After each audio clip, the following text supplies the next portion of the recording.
Your video, the largest video on TikTok is, what is a woman, 20 million views? You don't know what a man is under your own worldview? I said you're looking at a man, right? Wait, but God the Father doesn't meet that criteria. Am I looking at a man? Yes, you are. Okay, good. Just making a man that's defeating you in a debate right now. Okay, that's fine. Uh-oh, Jubilee done did it again. This video literally has 1.5 million views in 7 hours. Okay, so we're gonna watch Charlie Kirk try to outsmart college students. You're on a timer, like everybody's watching you. They're putting up red flags as you're speaking. I'm impressed with the people they get. Only at Jubilee Media. Only at Jubilee Media, guys. We're good on YouTube in front of millions of people. It's a great day.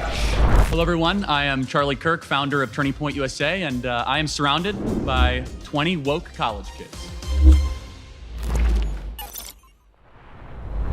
My first prompt is, abortion is murder and should be illegal.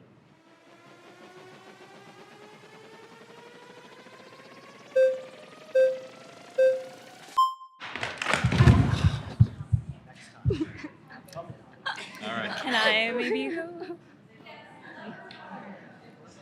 Okay, hello, what's your name? Juliana. Nice to meet you. Nice to meet Can you. we get our terms right first? Yeah. Okay, abortion is the forcible ending of the viability of a being in utero, otherwise known as a fetus. Do we agree that's what abortion is? Okay, yeah. Okay, great. And then murder is the intentional taking of life, different than killing or sudden death. So murder would be the intent, with intent, taking another life. Do we agree with that? Okay. Okay, and then we agree that murder in general in society should be illegal. Yeah. Okay, great. So yeah, no, I do want to preface that I'm a Catholic. Okay. So I think one really important thing that the Bible says is to not judge.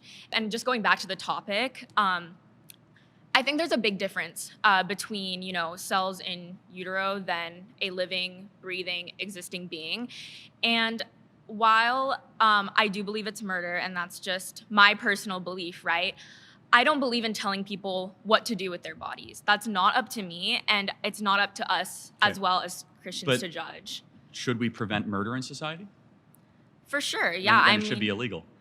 But I think that it's really different, right? Because, these people aren't. Sorry, nice to meet you. Okay, nice to meet you.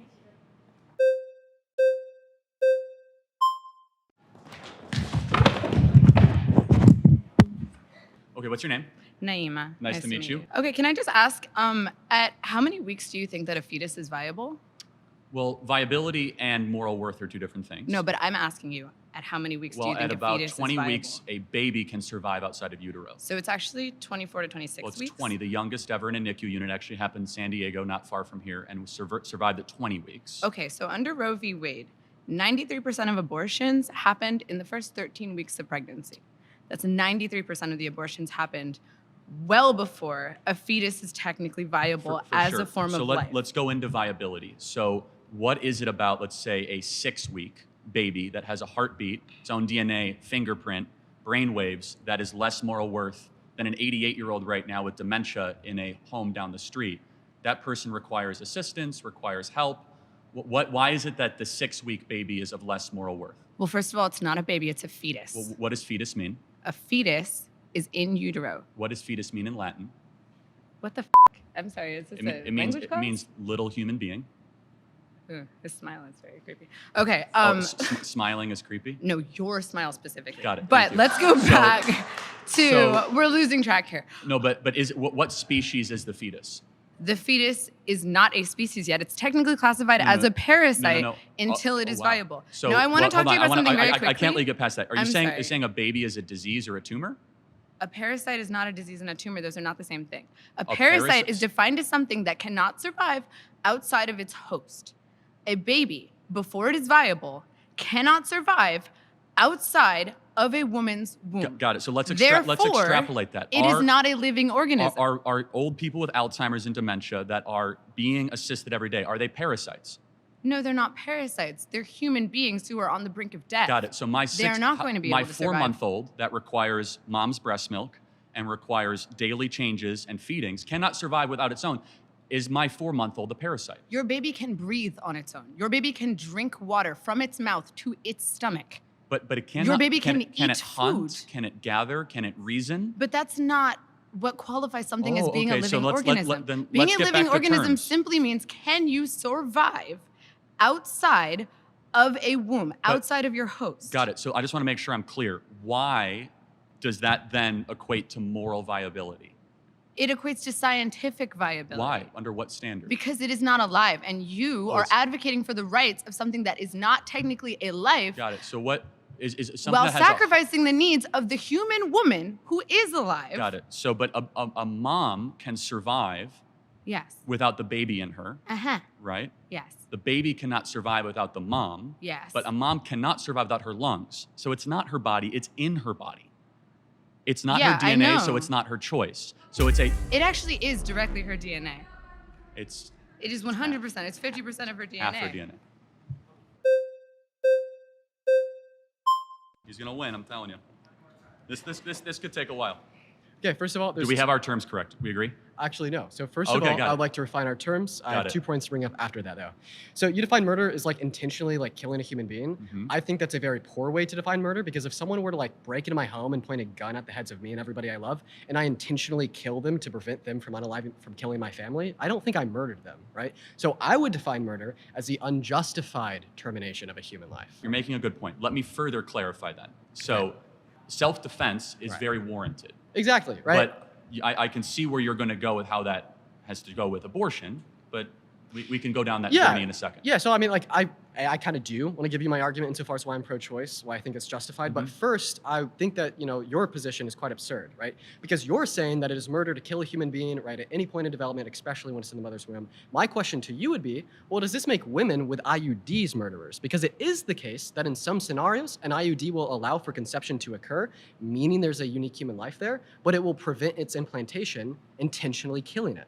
Well, no, preventing implantation is not necessarily the same thing as terminating a fertilized egg. For example, if you take Plan B, again, it's not the same thing. Preventing the production of progesterone is not the same thing as terminating a being that has been fertilized. You do not know for a fact that the egg has been fertilized. You do not know that when you have an IUD. Okay, yeah, Do you? so preventing fertilization or implantation to the uterine lining is killing a conceived zygote. So what happens? A sperm goes into the egg, right? The egg becomes fertilized, it's a conceived zygote. In some cases, it will prevent the implantation of the conceived zygote, killing the conceived zygote. In some cases, correct. So what do you say in some cases, women with IUDs are murderers? Of course not, they're not murderers. We do not know for a case. That's like saying that So everyone what's that the takes- difference between an IUD killing a conceived zygote and Because- like a mother going to Planned Parenthood and killing the fetus in her womb? Well, so you're asking two separate things. If they knew for certain, to be more clear, that I have a fertilized egg and I'm going to take a drug to prevent that fertilized egg from attaching to their uterine wall, then yes, that is an act of killing or murder, of course. Okay, so But- do you but think you all do- murderers should go to jail?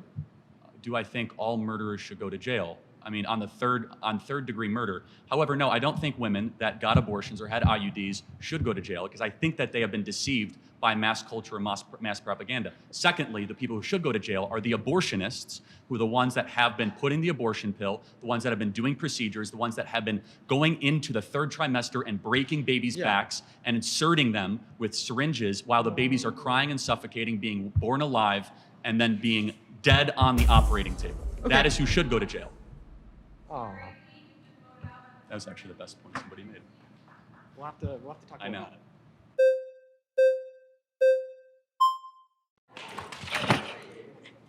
Okay, whenever I'm talking about this discussion, I always go to the question of what about in the case of the mother when her life is in danger? Because I'm a big believer. I don't know. I'm still iffy on if I think it's or if it's murder or not. But even so, I mean, I don't want to say murder is justified. Guys, wait. Let me just get this one point, and then you can vote me out. Give me 1 second.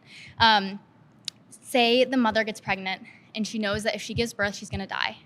She has some kind of health complication. Then what do you do in that Cesarean case? section. I don't know what that means. It's a C-section. They Oh, do an cesarean insert. section. Guys, wait, right- hold on. Just give me one second. They go right below the belly button and they deliver the baby. And after she doesn't have to give birth, it's technically birth, but it's much safer. So that's actually safer than an abortion procedure. Sorry, Lily.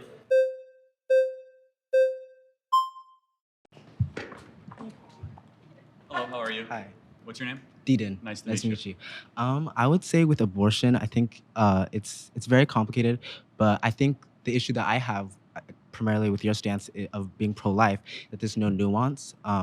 There's women who are being forced to travel hundreds of miles to access abortion care, even in cases of rape in certain states that they're not giving any sort of allowance for that.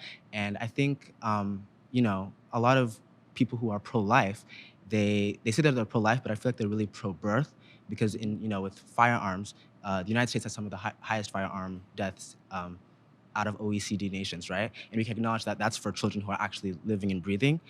So I feel like abortion, while yeah, it is, I can definitely see your point. I just think that it should be allowed in some circumstances. Okay. Yeah. Great. I'm happy to get into the gun violence stuff later, but I want to really stay focused on abortion. Right. You can say you see my point. Can you see the world also where, since we know it's a human life, that it should be illegal since we don't allow murder in our society? Well, that's where I have an issue because abortion is not being done willy-nilly. It's like the life of the mother is always. How many abortions do you think we have every day in America? Just guess. I'm not sure. Guess. I'm honestly not sure. Maybe, I don't know, 1,000? 4,000 a day. So 4,000. it is kind of willy-nilly. We have 1.6. Sorry.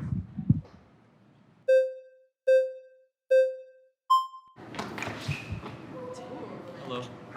I just want to clarify, the thing that you're aiming for is less abortion, right? That would be what you would want, or at least no abortion? Eventually. It's also a protection of those that can't protect themselves. But yes, and that's why after the reversal of Roe versus Wade, we saw abortions go down dramatically in Texas, Alabama, Mississippi. We saw thousands of babies that are now alive and well that are able to have amazing lives thanks to the reversal of Roe versus Wade. I don't think a lot of that is true. Well, it is, but... It's not true, because when you make abortion illegal, it doesn't actually decrease the amount of abortions that happen. That's a nice talking point. In Texas, the numbers show differently. The birth rate has gone up. Yeah, legal goes down, but illegal abortions still happen. Abortions still happen outside of whatever data you're showing. That's not true, but let's just say, well, if you want to, well, first of all, if you count the abortion pill, you're right, but that's a separate thing than a chemical abortion and surgical abortion are different things. And I'm not debating you, I'm debating her. So if you want to do the flags and come back in, try and be faster next time.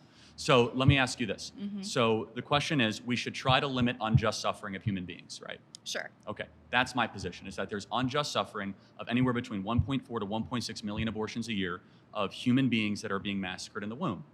And so that's not a woman's rights issue, that's not a men's rights issue, that's just a human rights issue. Okay, the best way to decrease abortions happening is proper sex education. Limiting abortion and making abortion illegal does not actually decrease the amount of abortions that happen. So what is your evidence of that? What is my evidence of that? Because we have increased sex education in the last 30 years. Our sex education is so bad in America.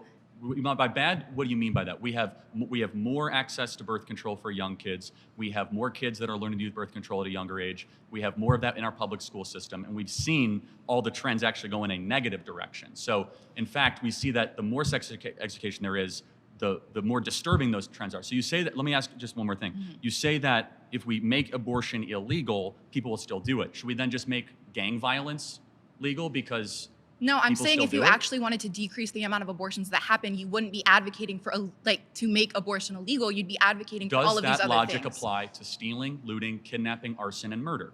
Well, actually it does, because those are results of different societal issues that you should be educating yourself on rather than making it illegal on the front. Should we make kidnapping, arson, burglary, murder legal because they're symptoms of something else? We should be helping society heal from those things. You got to answer the question. We want less of those things. Should we just make them legal and we'll get less looting? You know, actually, I'm going to let someone else Thank you very much.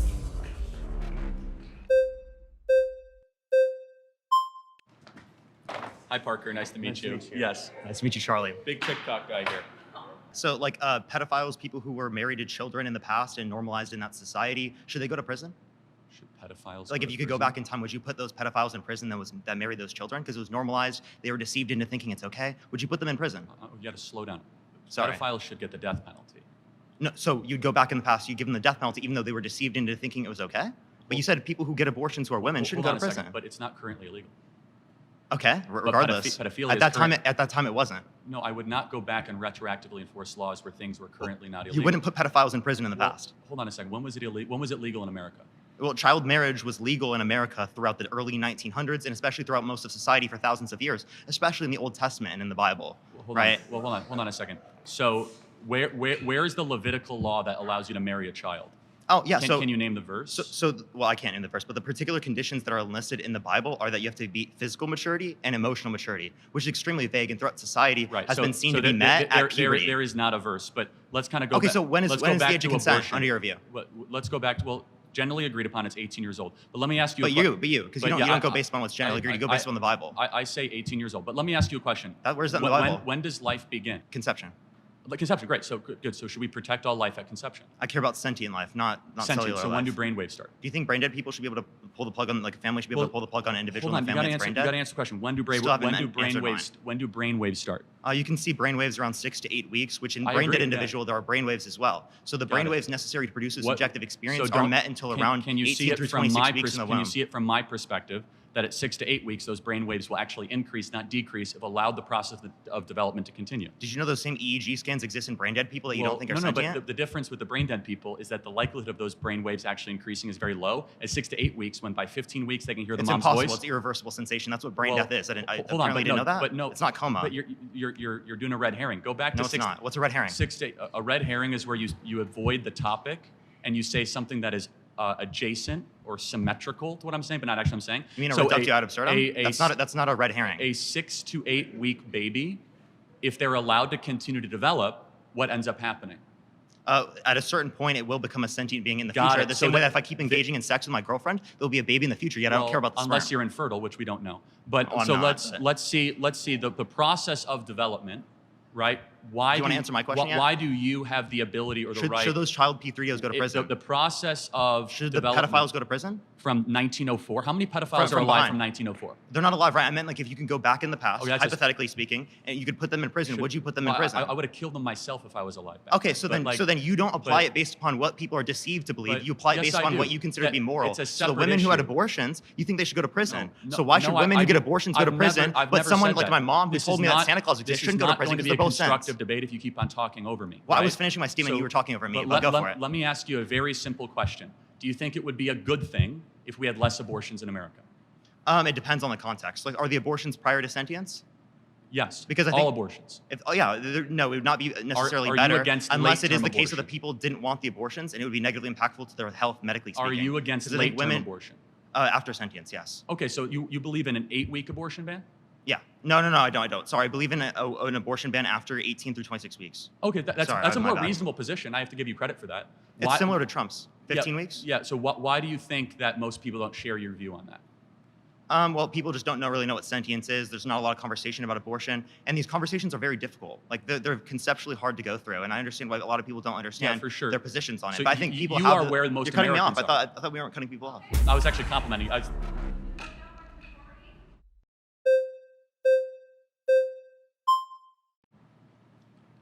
How are you? Nice to see you. So I just have one question. There's, like, in any case, you don't think there's any case where abortion should be legal? There's a very, very rare couple cases. Okay, so you do think that a couple cases it is legal? If cesarean section is not going to save the mother's life, and the mother's life is actually at risk, which is debated amongst growing numbers of OBGYNs, that is the only case where abortion should be allowed. Think there but people say it is a growing consensus in the pro-life world that abortion is never medically necessary. Okay.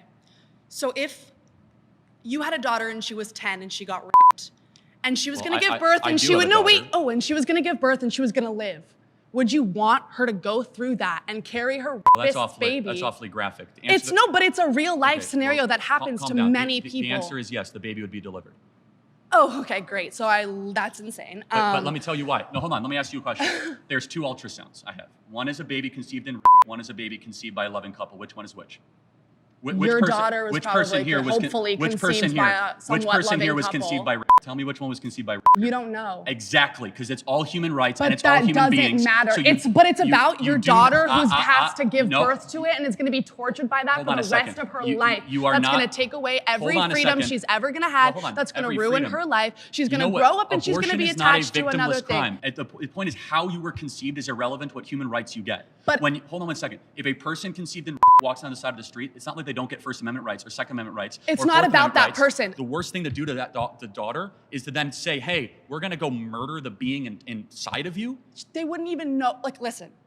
They wouldn't know? Listen. But wouldn't it be a better story to say something evil happened and we do something good in the face of evil instead of saying we're going to do evil and then murder the being because we're going to pander to the evil? No. What makes the West great is that we do good after evil, not evil after evil. It's not about the being in the cells. No, It's not about. No. I'm speaking. No, I'm speaking. we're both- No, I'm we're both speaking. clumps No, of I'm cells. speaking. No, We're I'm both speaking. clumps No, of I'm cells, speaking. okay? No, I'm speaking. No, I'm speaking. Want to say it one more time? No, I'm speaking. Got it. Thank you. So it's not. I'm not talking about that. I'm talking about I the know you person. don't care about them. No. I'm talking about the person who is dealing with the pregnancy. I am not talking about the cells. I don't the care. cells. No, listen. The fetus, the whatever. I don't care about that right now until it is formed. If there is a 5-year-old child who is pregnant and the baby is 2 weeks in utero, can't get pregnant. actually they have given birth. There is 5-year-olds have given pregnant. There I is stand one. corrected. There is one recorded case of a Okay, I 5-year-old stand girl who corrected. gave birth. Is that common? Yes, it's common. 5-year-olds get sometimes, and if they get pregnant, 5-year-olds I think get they should be pregnant, able to have medical access to something that could save not only just their life, but like their livelihood. How many, I'm curious. I hope your daughter lives a very happy life and gets away from you. Okay, so that is really nasty. And so her belief system, just so we're clear, is that. Yeah, no, I got it. It's fine. I mean, it's insanely nasty, and we'll talk again. Did you know that children are being diagnosed with serious conditions like type 2 diabetes and non-alcoholic fatty liver disease? And research is potentially linking ultra-processed foods to these outcomes. Morgan & Morgan is stepping in to fight to hold food companies accountable. With decades of experience fighting large corporations, they are ready to stand up for families who deserve justice. If your child under 21 has been diagnosed with type 2 diabetes or fatty liver disease, visit www.forthepeople.com/UPF to learn more. My name is Dean Withers. I'm a 19-year-old liberal. I do political debate for a living, and today I'm surrounded by 20 Trump supporters. My next claim is Kamala Harris would be a much better president than Donald Trump.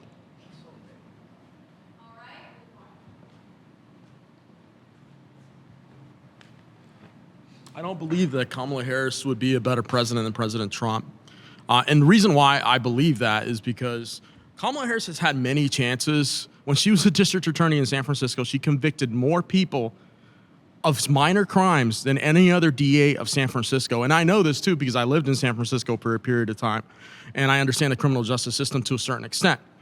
So Kamala Harris, if you have her as president, she's gonna go after people for minor offenses. She's gonna try to convict people for even marijuana, for an example. I mean, come on.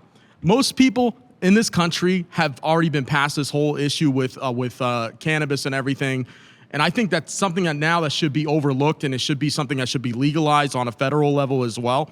But I do believe that Kamala Harris, if she convicted people of small, petty stuff like people having a minor amount of marijuana and had the highest conviction rate in San Francisco, how can you have someone like that as president? And she was also married into the Getty family. Jean Paul Getty is an elite family in the state of California.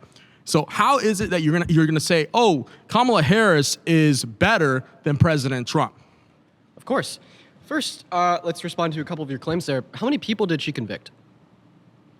Not a clue. 45. And what did she do in 2014? 45. You're saying she convicted only 45 people of possession of marijuana? Yes. And what did she do? That is not true. That is not true. That she convicted only 45 people of marijuana. If she was a district attorney and she had other DAs in the district attorney's office, do you mind if I finish talking? Prosecuting those small crimes. Okay, sir. Do you mind if she had more than 45 convictions in that office alone. So yeah, she only had oversight. You've had a lot of time to talk. I mean, you had the whole time. I really don't have a lot of time here. But so what I'm saying is, I just want to be able to finish this point out. Go ahead. You're saying 45 convictions, but you're not giving me facts. Yeah. So while she was DA, it is a.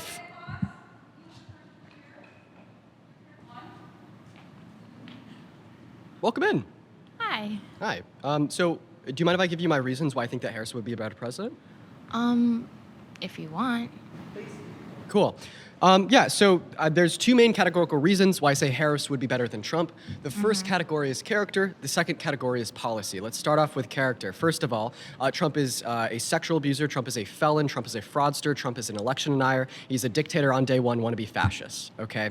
Kamala Harris is none of those. Kamala Harris wants to protect and preserve a democracy. She wants to fight for the freedoms of all Americans, especially the 170 million American women and girls.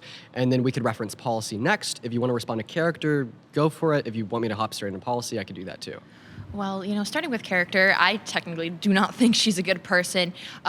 speaking of which, if we're bringing up stuff from the past, we can say she slept with Willie Brown, broke up a family just to get her job. And while she was there, she used a firm that was putting people in jail that had false positives on drug tests. And she knew they had false positives. She admitted to that. And she was still putting mainly black and brown people in jail, considering I'm both. That is very much a big issue for me. And also that a woman shouldn't represent, they should just sleep to the top for their job. They should actually work hard for it. I generally don't think that she's a good representative. There's plenty of other women out there. Yeah, I have a question. How many votes did she get in her run for AG? Do you know? How many votes did she get in her run? We're talking about character, though. Of course. That's we'll talk character about and morals. And if we're mentioning character and morals here, she's clearly not a good person. Okay, I'm responding to your just claim. Like you had mentioned all that stuff about Trump, which could be true. I'm She's referencing an your claim that adulterer she. and a family. I'm referencing wrecker. your claim that she slept to the top. How many votes did she get when she was running for AG and DA in the state of California? But that has nothing to do with the fact It does. that She got someone. 4.5 million votes in total. 80 million for her run for AG or DA. I don't remember which one. And then 4.4 million for the other one. I have a question. You're saying that she slept her way to the top. How many of those 4.5 million people that voted for her did she have to sleep with? Well, obviously we're in California, and this is pretty corrupt, but to say that she needed the votes of most people that matter, which is the person she slept with, could actually overturn and hide these votes just like they did with the election. But listen, the idea that women have to sleep with men to get into positions and that's of power exactly what she is did. a misogynistic lie. One moment. She's saying Do that you mind if I finish talking real quick? We have to open our legs to get jobs. That's exactly how she used it. Do you mind if I just finish talking real quick? Also, I would like to finish out this conversation. There's a lot of red flags up, though. So saying that women have to sleep with men to get into positions of power is a misogynistic lie. What I you are didn't say doing? that. She just did that. One moment. That's what she represents. What you are That's all I'm doing? saying, guys. What you are doing is you are taking Kamala Harris. You are taking her character. You are taking her proposed policy. You are taking her intelligence, and you're taking her wisdom, and you're throwing it out of the window. Because when you say that the only reason she's in her position of power today is because she slept with a man that had been legally divorced for 3 years is a lie. She got 4.5 million votes to get into AG and DA and slept with 0 of them. The question I have for you Oh, you don't is know how that, do you feel though. about Donald Do you know Trump? that? No. Okay, Absolutely so not. you think that she slept with 4.5 million people to get in her she position of could've, power? But the one Wait, person that are she you did serious? was the most important person. Did you just say that she had to sleep with 4.5 million No, people? I didn't say that. I said that she slept with one of the most relevant people to get her job. What was his to name? get in. Willie Brown. And how I did just said sleeping that. with Willie Brown get her the 4.5 million votes in her run for AG and Because DA? he was in the same position she needed to get But we there. have civil and electoral processes. We are a constitutional honor republic those? with democratic processes. Yes, I do. And you're saying that she somehow circumvented these civil and electoral processes? I don't hate women, guys. Just letting you know. What is it?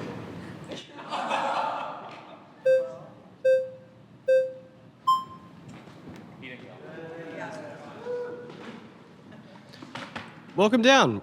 I would really like to see if we could have a productive conversation about this point. Well, I just want to start off by saying that you seem to attack Trump for his character, but then when Kamala is attacked for her character, it doesn't matter. So why do you think that Kamala Harris is a bad person?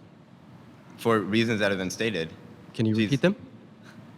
She's slept with people to get up to her ranking. She hasn't really done all too much as vice president, in my opinion. I would like to say that is false. She's passed more tie-breaking votes in the Senate than any VP in American history. She's also helped the Biden-Harris administration influence some of the most monumental legislation in modern U.S. history. Right. I'm going to name 4 pieces of legislation that the Biden-Harris administration influenced to get passed that benefited the low and the middle class more than rich people. And I want to see if you could do the same for Donald Trump while he was president. They influenced the PACT Act, the Chips and Science Act, the American Rescue Plan, the Infrastructure Bill, and the Inflation Reduction Act. If you'd like, I could explain to you how those benefited the low and the middle class more so than the top 1%, but now I'll just simply ask you that same question. Can you name one bill that Trump influenced to get passed that benefited the low and middle class more so than rich people? I really can't. So then how could you say that Kamala Harris hasn't done anything when you know so little about what Trump did while he was Because president? comparatively to what Trump has done in the past, she really hasn't done that much. I just told you 4 pieces of monumental You told me legislation that that- she did influence to get passed that were beneficial. Beneficial, but not quite to what Trump did. Well, you can't even tell me what Trump did. I asked you. You can I know, tell but me. you can just tell from when he was president that it was way better. And Kamala's been hiding and probably puppeteering Biden. You can't deny that. Do you see how that's just a conspiracy theory? I know it's a conspiracy, but the evidence is kind of there. Okay, so what's the evidence for this idea that Biden hasn't done anything for America?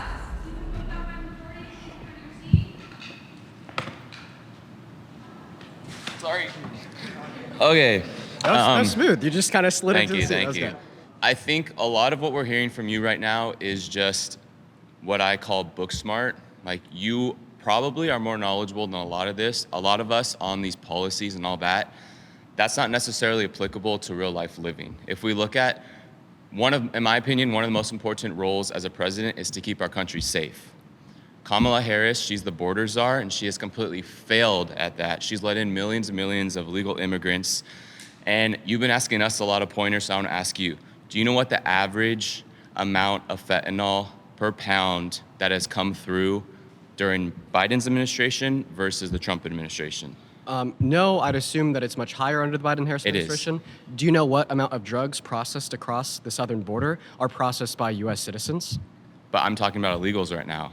So I asked you a question. Okay. So during Trump's administration, there was on average about 2,500 pounds of fentanyl that came across the border. Okay. In my opinion, that's 2,500 pounds too much. Yeah. During the Biden and Harris administration, it's exceeding 14,000 pounds per year. Where do you think that's going? That's going to our youth, that's going to high schoolers, college students, that's going to adults. These innocent people are dying because of what is happening. And if you look at her, I think it was just this past month, they just admitted that they have lost over 300,000 illegal children. Where do you think these children are going? They're trafficked. And I'm extremely passionate about human trafficking. I think it's one of the most important focuses that we need to have right now. And in my opinion, again, and in my experience within human trafficking, the conservatives are the ones pushing this.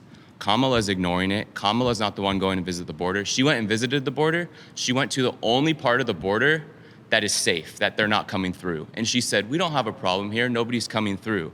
That's BS. She's lying, and you say Trump's lie. I hate all kinds of lies. But when you can say Trump's an avid liar, you got to look at how Kamala's lying. During her speech at the DNC last week, she was saying that those individuals at January 6th were armed individuals with an intention of shooting people in the Capitol. That is not true. So I can admit where Trump has lied in the past. Everybody lies. That's not good. But you also need to have the balls to admit where Kamala has lied, where Biden has lied, where their administration has lied. Yeah, so first of all, I think that it is important to hold all politicians, everybody in a position of power accountable. I'm not going to sit here and say that Biden has never lied a day in his life. I'm not going to sit here and say that Harris has never lied a day in his life. I, can't confirm that Harris said that at the DNC or said that at the southern border. It was filmed. If she did say those things, yes, those would be lies. Now, you want to talk about this. Wouldn't that be a question of her character then? Yeah, of course. But what I'm voting for here isn't going to be the candidate that doesn't lie at all. It's going to be the candidate that would lie less within this respect, and no one lies more than Donald Trump. So now, back to our conversation. Why do you believe that character affects somebody's, impact as a leader? Yeah, sure, because I think when we're voting for someone, when we have a leader, right, this isn't just someone who's going to try to impact our lives in good ways through policy, but it's also someone that we'd want to be ourselves. We are championing these two people, Kamala Harris and Donald Trump. We want to see virtues reflected in them that we would also like reflected in us. And when we're platforming Donald Trump, who's been held civilly liable for sexual abuse, has sexualized a fifth grader on CBS in 1992, has cheated on 3 of his wives, 1 with a porn star, and was convicted of 34 felonies, and tried to stage a coup to overthrow our government, we don't see those good virtues reflected. You said you wanted to talk about the border. Do you mind if I ask you a question about that? Go for it. Phenomenal. So Biden and Harris, they attempted to influence bipartisan border legislation in 2023. It was Lankford's bill, who was a Republican that was also Trump endorsed. This was a good border act. It would have phenomenally reduced the impact of the crisis. It would have reduced crossings. It would have made the asylum-seeking processes quicker. It was a good bill. But what happened was Trump called the Republicans in the House and the Senate and told them to vote against it. How can you say that Donald Trump cares about the southern border when he told Republicans in Congress to vote against this bill so the crisis would continue, and he could campaign on that today to convince people like you to vote for him? Real quick, everybody. So, during Trump's administration, in exchange for $25 million to build a border wall that would protect our country, he had an act that he wanted to pass that would allow illegal immigrant children that have graduated throughout high school to be accepted through citizenship. Do you mind answering my question? No, because you're just asking education policy questions. This isn't impacting America. So how else do presidents impact America apart from policy and executive orders? So Trump wanted to pass this law that would give these graduating illegal immigrants citizenship. Guess who shut it down? The Biden and Harris administration. How? They voted against it. The Biden and Harris administration? Yes.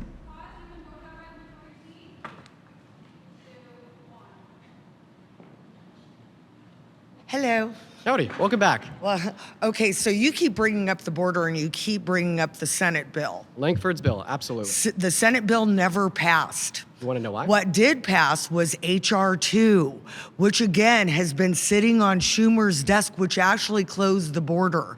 Talking to Brandon Judd, president of Border Patrol, what I can tell you is the Senate bill was better than what it is now with 14,000 people coming through the border every day and 300,000 migrant children missing, feared, sold into sex slavery.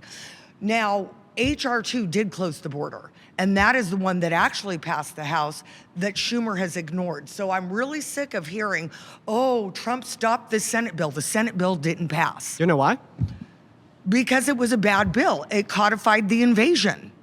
Okay, so first of all, no, it was not a bad bill. And second of all, the reason it didn't pass is because Trump called the Republicans in Congress and told them not to pass it. Right? Well, we see once again. Do you mind if I finish without interruption? Congress does not vote on Senate bills. Yes, we would see that Senate, like if a bill is made in the Senate, it'd go to the House, back to the Senate. Exactly, and it never made it out of the Senate, so therefore it's went to the House. void. It went to the House, right? And no, it never made it out of the Senate. I talked to Senator Mike Lee about that. It never got out of the Senate because it was a bad bill. However, do you mind if I finish here? I just want to make HR 2 did get out of. Do you mind if I finish HR about that? 2 did get out of the House. And with all due respect, with all due respect, you don't want to hear about HR 2 that actually secured the election. I would love to hear about HR 2. However, I would also like to finish what I was saying about. Well, everybody's heard for the last 19 minutes what you had to say about this. Okay, I got a minute. As far as Kamala Harris being better than Trump, she's destroyed the border. She's been absent. Nobody knows where she is. 6 months ago, even the media was saying she was the worst vice president in history. As far how as has she destroyed the border? She hasn't done anything about it. They have walked away. She hasn't gone there. She hasn't talked to Border Patrol. She hasn't met with Border Patrol. Okay, well, I'm confused because the last person that came up said that she had gone there. Now you're saying that she hasn't. An hour from San Antonio after she met with Lester Holt, and Lester Holt said, you haven't been to the border? She goes, I haven't been to Europe either. So that was in September of 2021? So, that's who we're talking about. So that was in June of 2021. She went in July of 2021. So Kamala I would like Harris, to preface here that the Biden administration has passed an executive order on the border. And because we're now it's at an lower daily election crossings year. today Because than it's we an were at the election Trump's year. term. That's And no, the it's not just only because reason. it's an Yes, election it is. term. They do it tried to every influence election year. Langford's bill through the Senate It was and a through the House. bad bill. Then Trump called them and told them to It shut it never down. left the Senate. If you were starving, It never left the one second, ma'am. Senate. If you were No, you 1 second. We got 6 seconds. We're not going to Okay, I feel like I can't get anywhere with you. Well, I feel like I can't get anywhere with you because you. So how do we find middle ground? We do that by allowing each other to speak without interruption. I'm willing to do that for you. Are you willing to do that for me? Super fun. I'm Kevin Donaldson, a retired police officer from New Jersey, and today I'm surrounded by 20 criminals. Most police officers do not racially profile Black and brown people.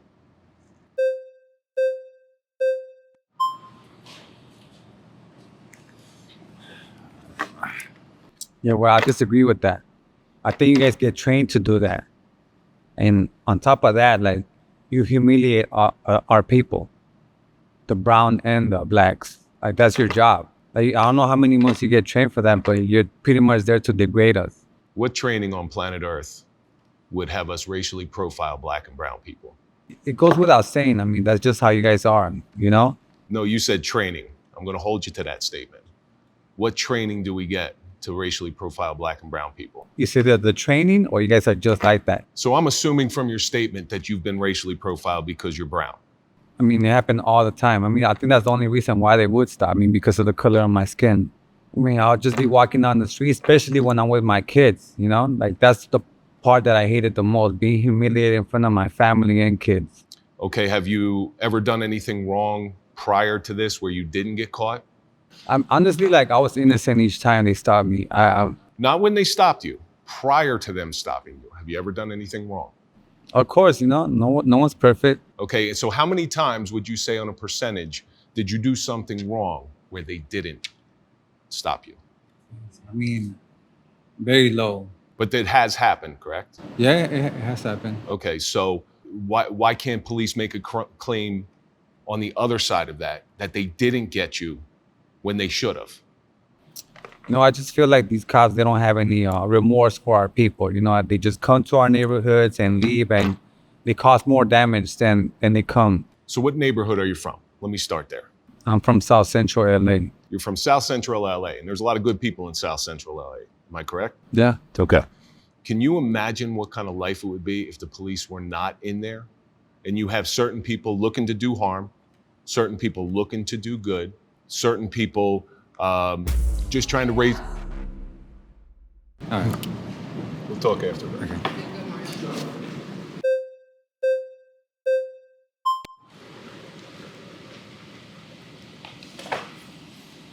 So the prior debaters made a claim about your training. And I heard your response was, so what neighborhood you're from? Why not community? Why the choice of word was neighborhood?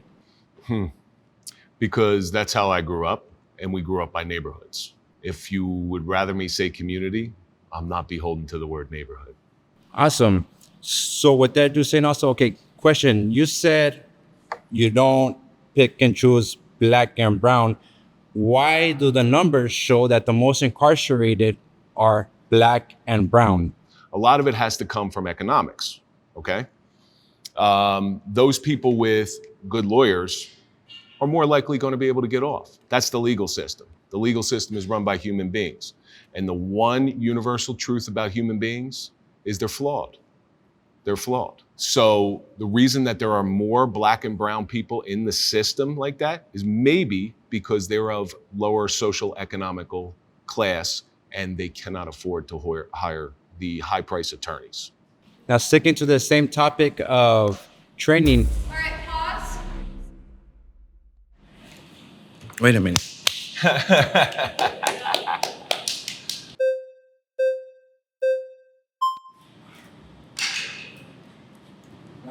Yeah, I like it.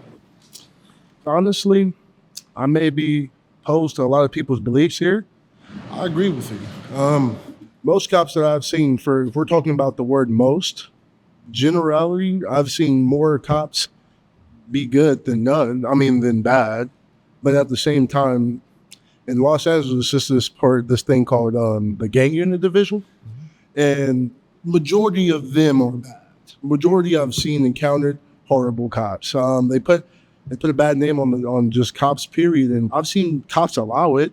But honestly, I feel like I agree with your statement for the most part. There's a couple big things in what you said there. Number one, nobody hates a bad cop worse than a good cop. And that's the truth.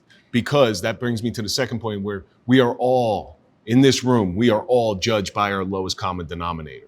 If somebody with black skin did me wrong, am I gonna have a favorable view against black people? Probably not.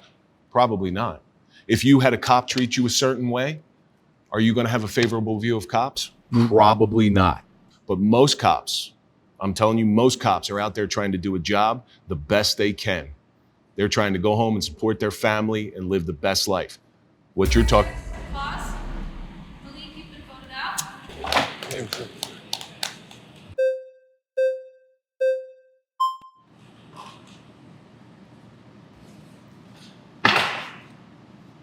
I think you guys do racially profile us. Yeah, I give you guys that. Okay, the majority gang members are Hispanics and blacks. Okay. You got to act like gang members yourself. You talk to us with slangs too. What slang do we use? You guys speak in codes too. Of course we do. Yeah. Did they teach you guys that? Just attack blacks and Hispanics? No.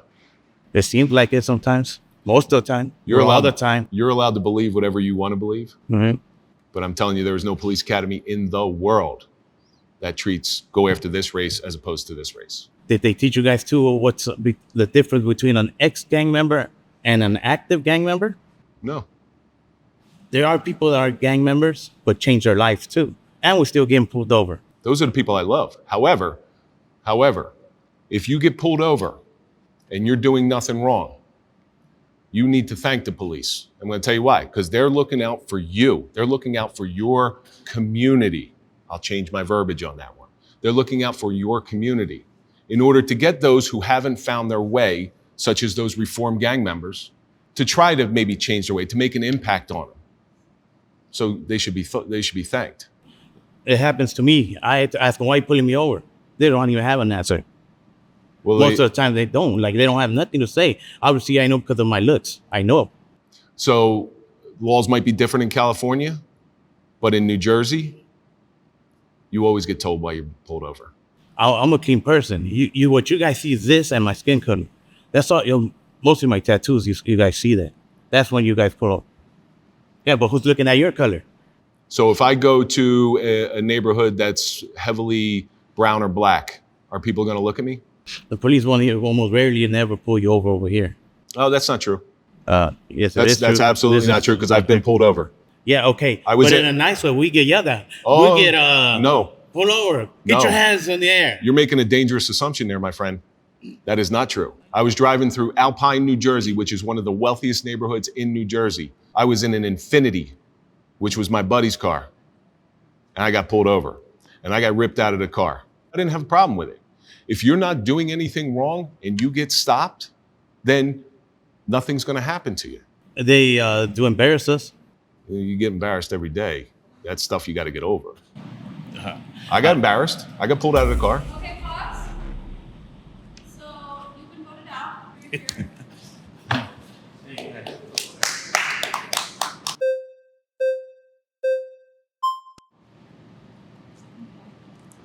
I just wanted to touch on how you said it's embarrassing to be pulled out of your car, or it was an embarrassing thing. It's terrifying for some people, especially people that feel like they're being racially profiled and they have a disadvantage to begin with. But when I've been interacting with police, I'm terrified. It's not embarrassing. It's scary. And I'm white. So, I mean, I can't imagine the way it makes other people feel. It's kind of harassment. I don't think it's right, the way the cops handle situations when there's no immediate threat. Why are you terrified? Because it's scary. You guys are overpowered. If you don't have, what are we going to do? We don't fight fair. Police aren't paid to fight fair. Yeah. Okay, this isn't take off your badge and put your gun down. That's not this. This is a job. Of course. Our job is to protect the streets. And if we see something, we're pulling you over. We're not pulling you over for no reason. We're pulling you over because we have something or we're looking for something. You might not be that person, but we're looking for something. So there is no reason to be terrified. Okay, I've watched this. Cops driving down the street and parents pick their kids up. What are you teaching that kid? The fact that you're terrified is on whoever taught you to be terrified. That's on them. Because police are there to protect you. They're not there to terrorize you. I just ran into some bad ones then, I guess, because I've been in the right and not done anything. And what do you do scared. for a living? What I do for a living? I do OnlyFans. You do OnlyFans. Okay. Are there some less than ethical OnlyFans people? Sure, it's kind of a sex work industry, so. It's the rule of 10%. 10% of every profession in the world is unethical. Yeah, I don't think it's all police. I just think that, I don't know, especially when you get your partners, they're partnered up, you guys kind of have this little, I don't know. I just witnessed a lot of like high school. Because we don't fight fair. We have radios to call other people so we don't have to fight fair. Yeah. All right, pause. You've been voted out. Thank you.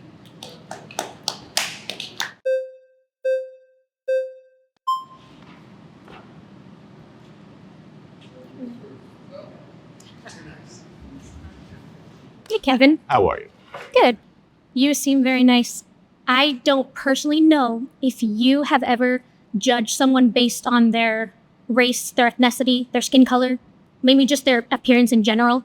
I mean, I judged you. Everyone judges appearances. The moment I saw you walk in, I knew you were the cop. You're white, American flag tattoo. You arrived early. I judged you. You judge others. We all do it. I agree. I think there are a lot of cases where cops are heavily influenced by those around them. Everybody's influenced. Were you alive during 9/11? No. I got a front. Well, yes. I got a front row seat to 9/11. I saw the towers burning. I saw the towers fall. Now, there's a large Indian population in New Jersey. Guess who was getting it worse? Indian people, because their skin tone was similar to the people who flew the airplanes into the tower. Not by cops, by everybody. Everybody side-eyed them. We all do that. But if you're going to treat me with respect, you will get the utmost respect from me. But if you're going to be a dick to me, boy, I can sure be a dick. And I think that's rules to live by in everyone's life. I can see that. but you are not all cops. You represent a small portion.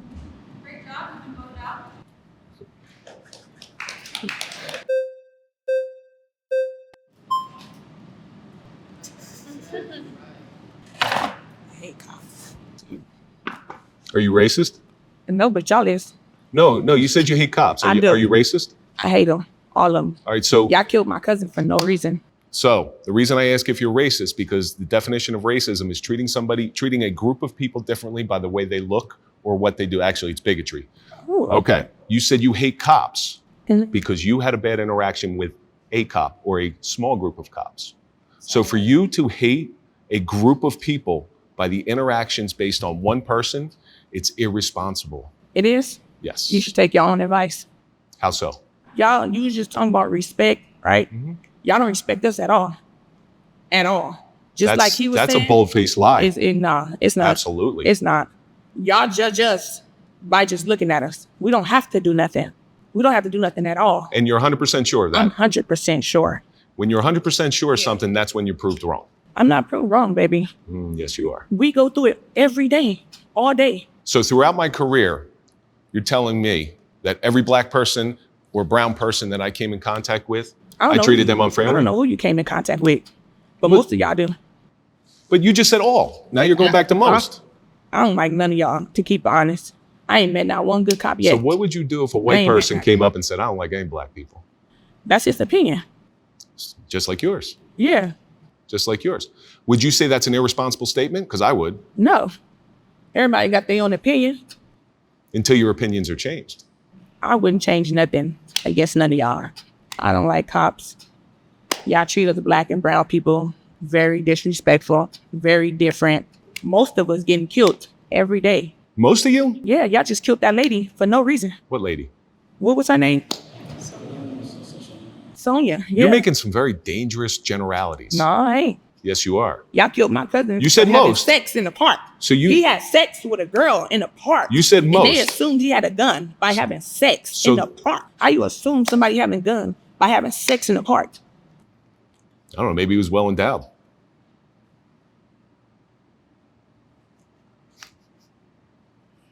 So you said most. 17% of the population, as I said before, is black. Okay? So that means out of 320 million, approximately 320 million people in the world, if you do the math, you're looking at about what? I don't know, we'll say a nice round number, 50 to 60 million black people in the country. Okay? That's what the statistics say. Statistics aren't going to lie on that one. So most of them, that would mean over 30%, that's 25 to 30 million people are getting shot by black people, or shot by cops. So your claim doesn't hold water. Good job, Flagner.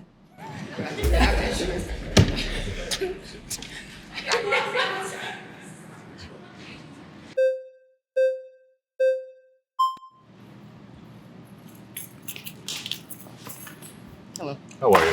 Good. How are you? Very good.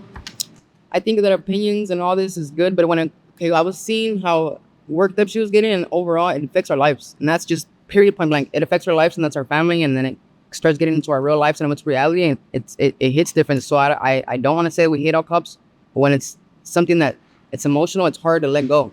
And so it's a hard opinion to change. And that's good. And that's good. That's why we're here today. Yeah. Thank you, dude.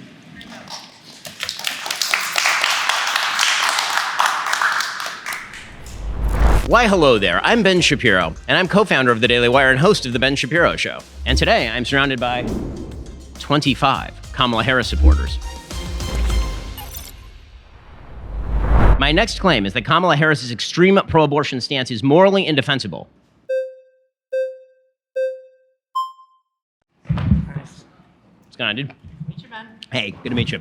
Okay, so I just want to clarify the claim because, sure. Okay, so the claim that I'm making about Kamala Harris, let's first say like what I believe her position to be. Okay, so she has not stated any abortion law that she would not veto.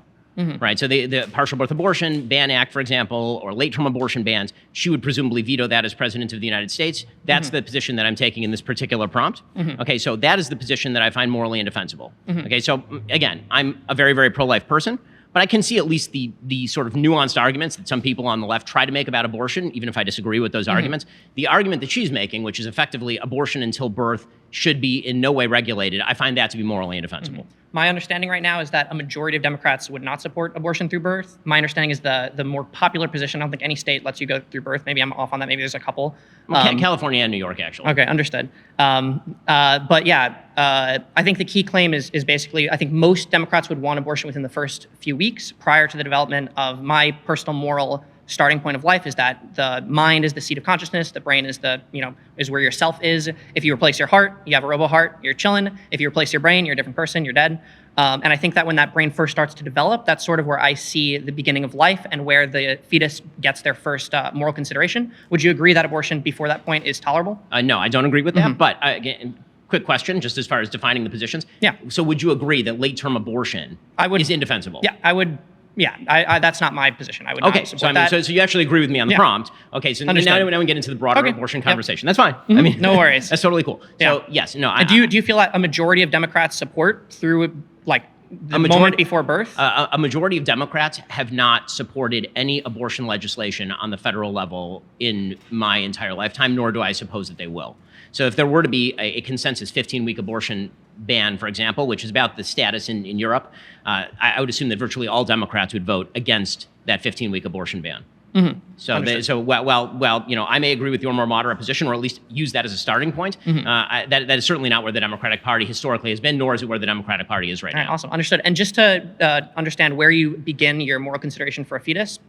Where I consider at conception. Mm-hmm. Right, so I believe in life, that life begins at conception. You now have a human being with potential, not a potential human being. And then the question is exactly what the moral value of that human being is. Once you acknowledge that there is, in fact, a countervailing interest to, for example, a woman's quote-unquote right to choose, once you acknowledge there's an independent interest. Sure. Thank you so much for your time, Ben.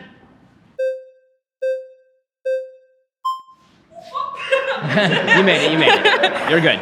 You can relax. Hi, how are you? Doing well. How are you? Hello. Nice to meet you. Oh wow, you look better in person. Okay, so that's very sweet of you. I don't often get that, so thank you. Okay, it's fine. How do you define abortion really quickly? Abortion would be the forcible termination of an unborn human life. Yes, but why do you hold that definition? Would you not assume something like a C-section would be considered an abortion? No, because the baby is born alive. But so how would that be an abortion? What does the definition of abortion have to include the death of a fetus? Because that's literally the definition of abortion. It literally isn't, though. Where are you getting this definition from? Where are you getting your definition from? Let's go to do you in Mayo Clinic, any fucking hospital you've ever gone to before? A C-section ends with the birth of the child. Right, but I know. But abortion, both I and all three of my siblings were born via C-section. Yeah, I understand this. I'm here. I'm talking to you. I know, baby. Thus I was not aborted. I understand this, but no. Well, yes, but no. But no, you could simply say that abortion is simply the ending of a pregnancy, right? So the ending of a pregnancy outside of the natural birth of a fetus. So I don't see that. I don't see why you would say that it would have to end in the death of a fetus, which is why I'm pro-abortion all 9 months, right? Because say if a woman is not able to pass a fetus in the natural way, we could have these other abortion processes that would say she needs some type of induction that doesn't include the actual natural expulsion of a fetus.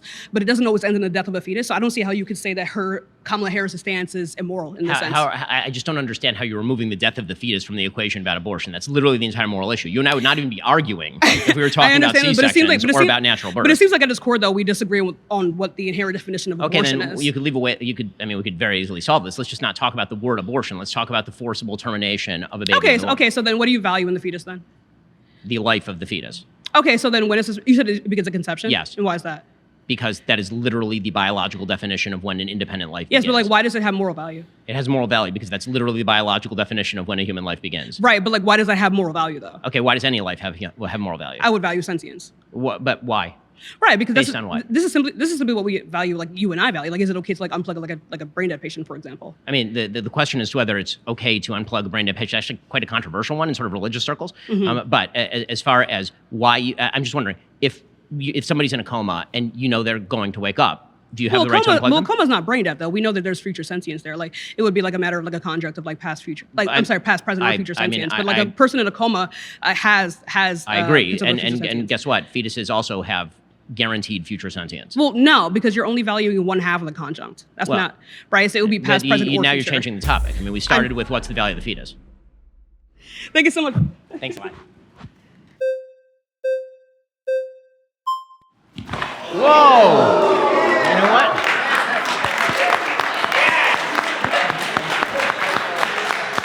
You know what? Just for, honestly, God, just for that, I forfeit. That's like some serious efforting right there. Well done. I'll take really well it. done. Thank you.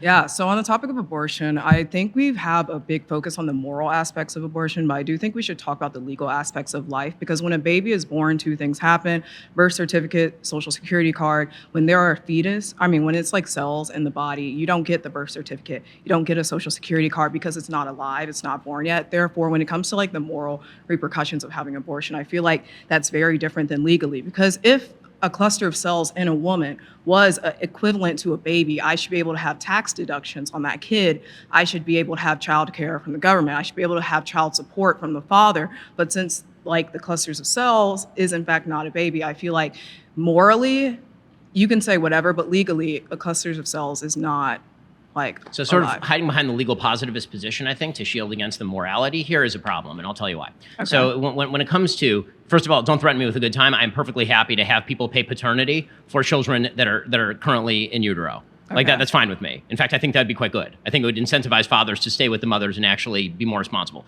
But if we're talking about legal status, there are plenty of people in the United States, for example, who don't have legal status right now, who don't have a social security card, for example, in the United States. Obviously, we can't kill them. They're legal immigrants. We shouldn't murder them. There are lots of people in the legal status does not, in fact, equate to moral status in any sense of the term. I mean, that it's true, for example, that children can't vote and don't actually have control over any of their decision making. Right? I have 4 kids of my own, and I control their decision making because they're very small. Okay, that doesn't mean that I get to kill them. So the idea of legal status, thus being the basis of a moral status, is putting the cart before the horse. The truth is that it's because things have a moral status that we give them a legal status, and obviously you can see that state by state, right? For example, even in the state of California, they had something called Lacey's Law for a while. I think it's still applicable, where if somebody killed a pregnant woman, that could be treated as a double homicide in criminal law. Okay, that sort of stuff applies all over the United States. So using the legal as a substitute to sort of evade the moral question ignores the fact that people make law in the states based on what their moral perception of the issue is. The law follows the moral perception, not the other way around. Yes, I agree, but I think there is a problem with the moral perception, especially when you consider that morality varies all across America. It's not uniform anywhere. And that's a big problem, especially when you see in the South when they're having like 6-week abortion bans, which is detrimental to women's health. Because as we see in Georgia right now, there were 2 women who were pregnant who went to a hospital, get health care, and they were denied that care because there was confusion surrounding abortion laws. That's why I focus more so on the legality aspect of it, because that's something that's uniform. That's something that could be known. It isn't uniform though, right? I mean, it does vary state to state. I mean, as you yourself just acknowledged. True, yes. So, it does. when it comes to sort of we can get into the specifics of those particular Georgia cases. One of them particularly has been relatively badly covered. It's about a woman who took basically both doses of the abortion medication. She took it without the supervision of a doctor. She then experienced essentially sepsis, and she went to the hospital late, and then under no interpretation, by this point, she had twins. Both of the fetuses were unfortunately dead by this point, so there actually was no legal problem with performing a DNC at that time, and the hospital misinterpreted the law. But without getting into more details about that particular case, the real question when it comes to abortion was, and always will be, how we weigh 2 separate considerations. One is the moral value of the life of the fetus, and the second is the woman's right to choose. The problem is that these are sort of mutually exclusive, meaning that I don't have a right to choose about your life, right? About whether I get to kill you or not, or about the children that I have who are already born. And so the right to choose is obviated by the acknowledgement of a moral status on the part of the child, and vice versa, right? If you're willing to say that the child has no moral status whatever, then there really is no problem with abortion. The big moral problem I have with the sort of Kamala Harris position and the position that I have. Sorry. Mm-hmm.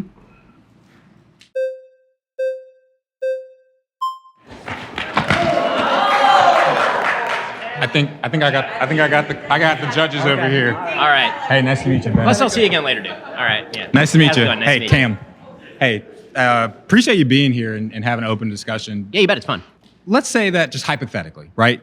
Baby's born. Mm-hmm. Baby, mama can't feed the baby. She's not breastfeeding. Baby dies. Morally, do you feel like that would be better than if the baby would have just been like aborted before it was born? I mean, I'm not sure that there's any. I mean, I think that it's significantly worse to purposefully kill a child rather than accidentally or through circumstances kill a child. Not accidentally, right? She cannot. She didn't purposefully kill the child. She can't afford it, right? She can't afford to have the baby. And so you're saying that Kamala Harris is extreme, but your stance is that women are being forced to have children, even if they decide that for whatever reason, I don't care. I don't care. Why but don't for you whatever care? Why reason, don't you care? Because you give me a very specific example. Because it's not between me. Because it is not between me. Right, but it is between that mom, her health, her relationship with whoever she believes in. It is not on me. Here's sort of the problem. Mhm. You're extrapolating from a very emotionally laden example to everything. And I'm wondering how you're doing that. So you give me a case in which you have a woman who, for whatever reason, literally cannot feed her child for some reason. Adoption's not available. There are no food stamps. There's literally nothing. She's in a desert by herself and the baby's going to die.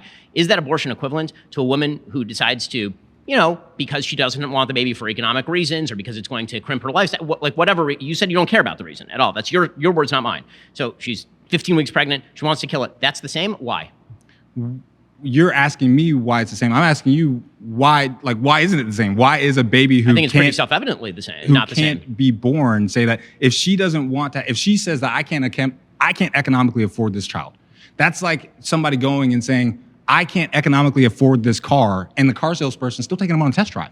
Like, what's the point if they've already told you that they are not going to be able to economically afford it unless I think you give them, like you said, okay, what about abortion? Well, there's how many people in foster care that aren't being adopted right now today? All right, Should we kill them or what? I'm not saying we should kill them. I'm just saying that should we wait at least until Would it have been better if they were dead? Those people. You tell me. No, you tell me. You're the one who's If suggesting those there's people- that's a matter of moral apathy, whether those kids were born or not. I don't think so. So if kids are in foster care and not being treated well, they're being abused. They're not being fed. That is a they're being, horrific they're problem, being, yes. They're being locked. The fridge is being locked, and they're told they can't go get it because there are horrible. people who are only in it because they're getting a check. You're saying that is morally superior to killing them? Yes. To before they're born. So Yes. you're saying that torturing a human being who's born, like they're a real life No, I'm human not the one today. in favor of torture. You're the one in favor of unborn people being killed. If the only way you survive is food and water, and you rely on someone else to provide that to you, and they're not providing it to you, what would you call that? I'm confused by. I know you are, because your argument contradicts itself. No, it really, really doesn't. I mean, the argument that you're making is that a born child deprived of food and water never should have been born. No, I don't see why that follows. That's not my argument. My argument.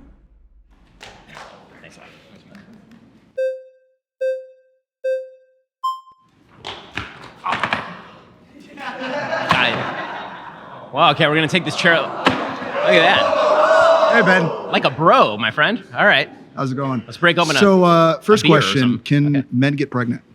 Men cannot get pregnant. Okay, awesome. So Definitionally. Definitionally, okay. Do men experience SA? Sexual assault? Sure. Got it. What about the existence of trans men? What about the existence? Do you mean women who believe that they are men? What are we talking about here? Women experiencing gender dysphoria? So my other question is, do you benefit from white supremacy in any way, shape, or form?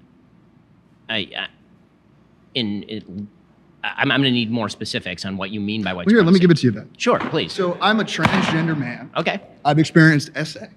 Okay. And abortion rights affect me directly.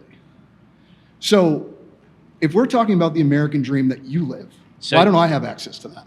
Because there's no legislation, in the history of America, that legislates a man's body, so why does mine have to be legislated? I've got a vagina.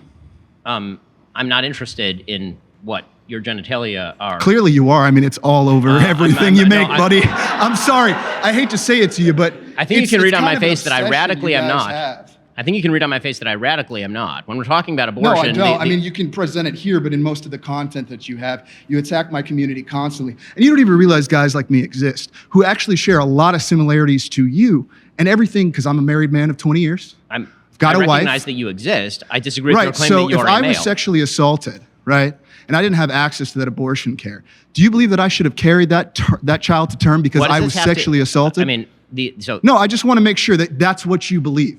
Because as a transgender man, I have seen your side of the entire political debate, never ever having the conversation of what an American freedom is. Because why am I not allowed to live my American freedom as a man? You know, I mean, you get your choice as a man to live you're and free and all that. You're really moving around terminology very wildly here. And so are you, because that's the tactics you play in your game. And you've done it the entire time. You jump from one subject to the next. You speak so fast, and I know how you work. So how does it feel to have it in your face? Well, I mean... Because I'm sick and tired of the shit that you have put against my community, especially black trans women. Because you constantly disregard all of our needs and then use us politically as a pawn when we're 1% of the population. Why not focus on the economy itself? All of us are struggling, and you want to focus on trans people. You want to focus on a black woman when this is clearly a glass cliff situation. America's falling apart, and let's give it to a woman right when it's all falling apart, when we'd had, what, 50 men run it and it looks like shit? Look at where we're at. Truly, where do you think that we're heading? I mean, it's so funny to watch white supremacy just fall apart the way that it is, and you ride so hard. Because guess what? In other countries around the world, women are not having children. And why is it? Because of the patriarchy and all the violence that men perpetuate, and all of this idea that abortion is somehow gonna solve it all by forcing women to have abortion instead of focusing on the real problems that we're facing in our society. We're just gonna completely ignore that, and we're just gonna go, you know what? The line item is, let's make women have babies so that we can continue this capitalistic society that we have. Why are we doing that? What? I mean, why? Because you want to push white supremacy and because you want to make your check? It does great for you? Meanwhile, people like me have to live with the consequences of all of your rhetoric that you put on a daily basis. And including my entire community. And the intersectionalities of black women, men that experience SA, trans people, everyone that comes in. And I'm so sick of the idea that you can come in with this bravado, that you're this big guy that knows things because you can talk fast, you have statistics. But really, what does it really matter at the end of the day if you are harming the entire American? This guy's been accused of rape, Trump, in like court documents, and you're backing the guy. Like, you have children. How could you do that to your own? Don't you have a daughter? Like, what is wrong with you, dude? I've never seen such a party just completely like the American idea, what we believe in as a country, is not what you're perpetuating. It's diversity. It's giving you tired, hungry, and poor. The Google phone you have in your pocket is because of all of the diversity we've had. Pause. Pleasure to meet you. Okay, there's a lot of tension in the room now. Let's stay cordial. Let's stay respectful, please. Please, please.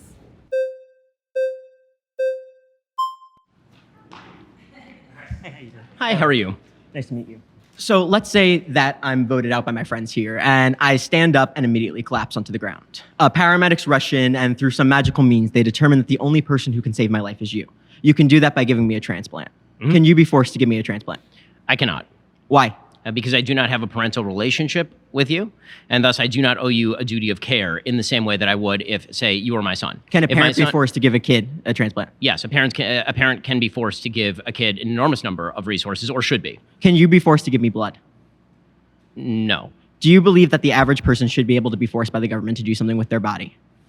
It depends what, because that Why that can is you the not be nature of forced law. to give me? Why can you not be forced to give me an organ?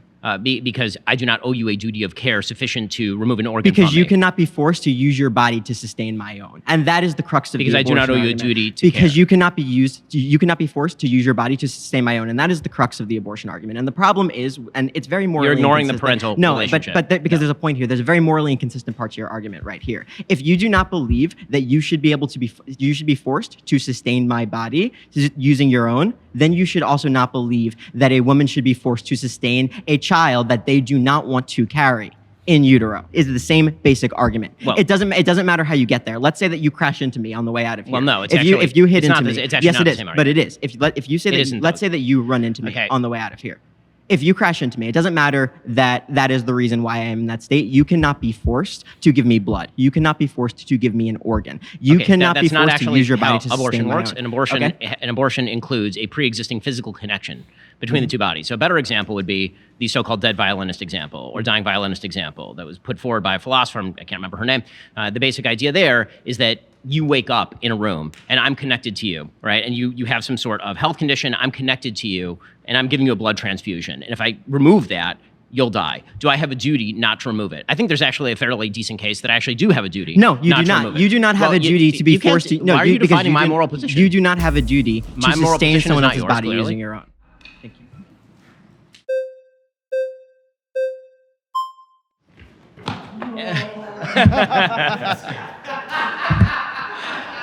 It's been tough to get in there. Yeah. Yeah, I'm 5'2". You made it. I'm the only one in the room shorter than you.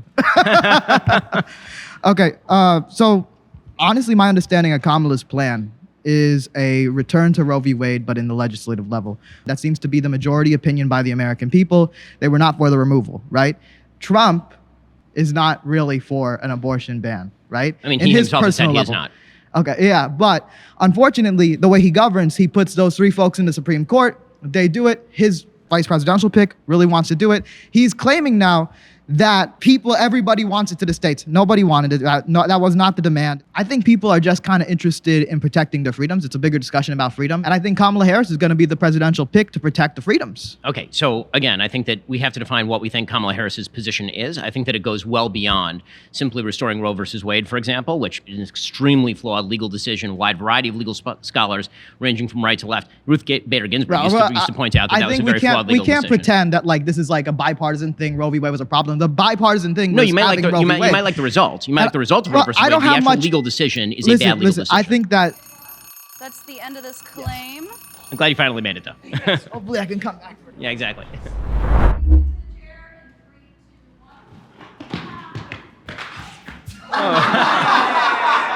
like a slippery area over there. It is a slippery area. I'm the second person to fall. We're good on YouTube in front of millions of people. It's a great day. All right. Quick question. Sure. Easy start. Do you think that abortion should be left up to the states? I think that under a constitutional structure, abortion should be left up to the states. Okay, phenomenal. And in your preferable worldview, if you were the dictator of America, would you leave it up to the states? If I were a dictator and none of the constitutional systems applied, I'd have to think about it. The reason I'd have to think about it is because I do think that the sort of question of whether the United States could hold together under one dictatorial rule is a very serious one. If the public thought it should be left up to the listen, okay, I'll just give you my point. You think that abortion? Okay, why don't you do that? Yeah, you think that abortion's murder, right?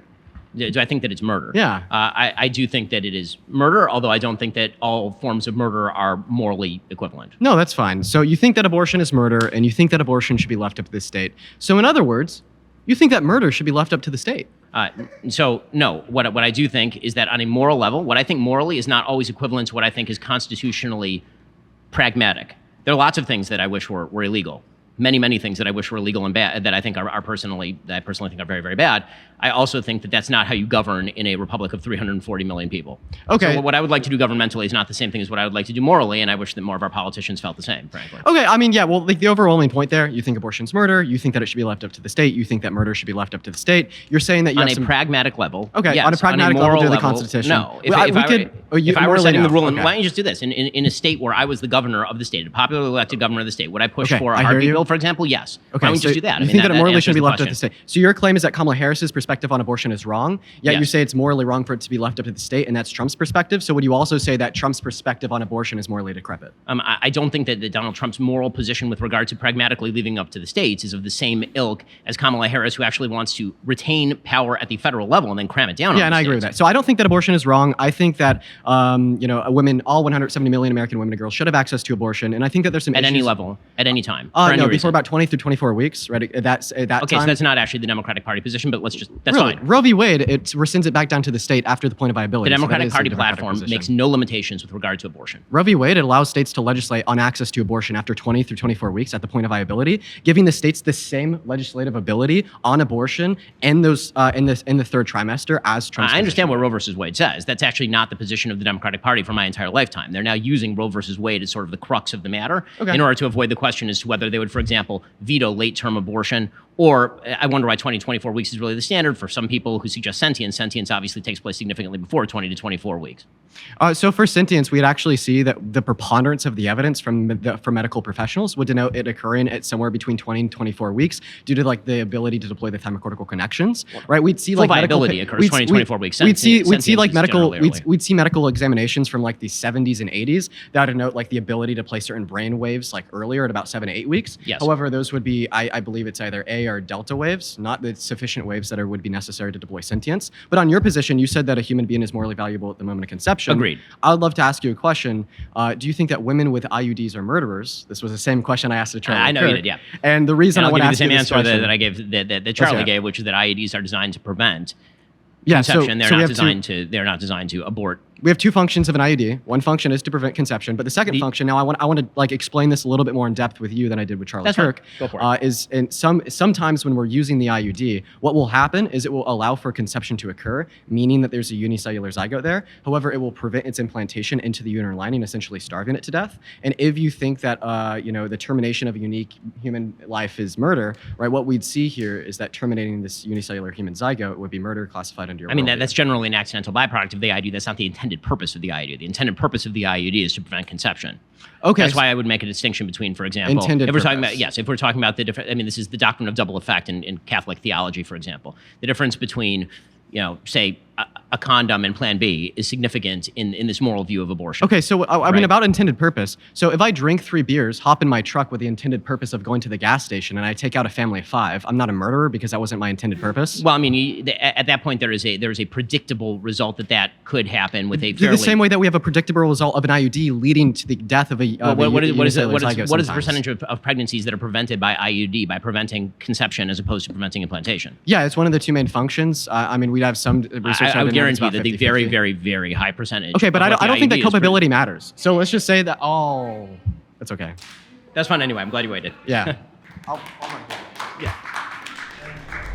Hey, my name is Stephen Bonnell. Online, I'm known as Destiny. I debate politics on YouTube at youtube.com/Destiny. Today, I'm surrounded by 20 Trump supporters.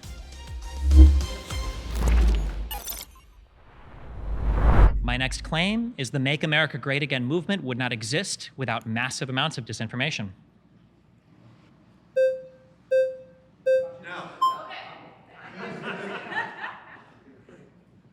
Hello, Destiny. Hi. Fancy seeing you here again. Yep. Here to bully me some more? Yep. All right, let's go. Okay. Let's get it going. Can you state some of the disinformation? Sure. I think over the past few weeks, we've seen absurd claims relating to hurricanes being manufactured by weather machines. We've seen outright lies about the National Guard and FEMA like blowing away supplies and trapping people in their homes and lying about Biden providing financial aid to states, even though Trump is the one that has threatened to withhold aid. We've seen lies about the Haitians eating dogs and cats and Springfield. I can go on. Have you, I have a few questions. Yeah. Have you left the United States? Yeah. Where have you been? I've been through Israel and Palestine. I've gone across Europe. I've been to New Zealand. I've been to places in Asia. I don't know what. Okay, so you're like me. You've been everywhere. So you've seen some of these claims. You've like literally seen them to be true, or that they're false rather. So I mean, I haven't seen how a hurricane is made. I Okay. haven't talked to every Haitian in Springfield. So. all right. So what was the second point you brought up? What? About you said something about the camps and not looking that way. That was my point. Have you The- been to these camps and have you seen the conditions and things that The they're FEMA camps? Yeah. Or? No. Yeah. So yeah, exactly. Period. The end. So you're saying no, you haven't, but you're saying it's disinformation. So how do you know that it's disinformation? Which is why I brought up the point: have you left the country? Have you seen with your own eyes what's going on in these camps? Mhm. And Do you understand that for was, any type of society in an advanced civilization to work, you have to be able to rely on third-party people to report to you things that are true? Right, but there's so much fake news out there today. Exactly. Exactly. So my question is to you though, is that have you seen these claims? Have you seen these places with your own eyes? Do you know what's going on? No, but I don't have time Would to you- verify everything with my own eyes. I yeah. know, because you're too busy teaching gamers how to be nerdy Because now, I can't right? verify every single thing in the world with my own eyes. Just like you couldn't verify the fact that you enjoy getting pegged, right? Actually, you did verify was that. Anyways, but that was just a Technically, you need a mirror to see that, but I Yeah, don't know it why was- you'd even. it was a- okay. it was yeah? the B-side. Are we here to talk sex for 20 minutes? We can do that if No, you no, want. no, yeah. no. Okay. So what other claims were like not valid or false? How many? I mean, Something how many more do you else. want? I mean, the Okay, election, saying the that. 2020 election, the voter fraud claims for that were all fabricated. You've been voted All right, out by thank the you. majority. Please return to your seats.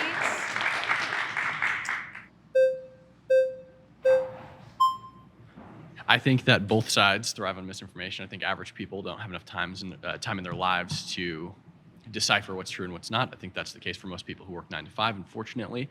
But I think that your side also thrives off of misinformation. I think that you actually just did the meme a second ago. You said that the Tax Cuts and Jobs Act was just tax cuts for the rich. But in fact, people making $15,000 to $50,000 received a tax cut of 16 to 26%. The majority of the money went to wealthy people. Why is that? It's because wealthy people pay more taxes, Stephen. Yeah. So their share of tax burden is obviously going to be in volume more physical Correct. dollars. Yes. But when it comes to the budget, all that matters is the proportionally, absolute. do you concede that proportionally middle-class people received more in tax breaks than rich people?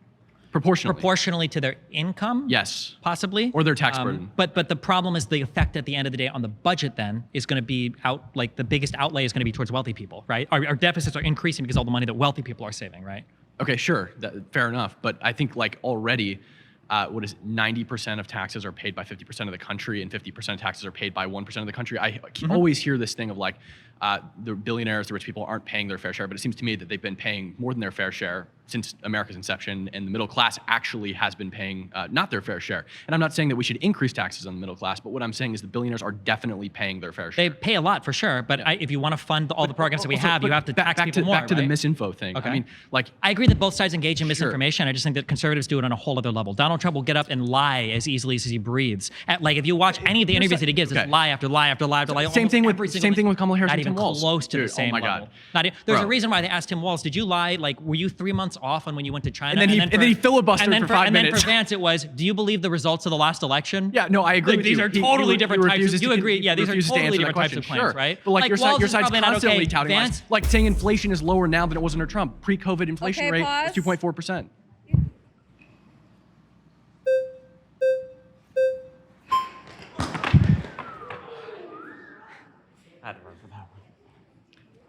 Why did Biden say he ran for president?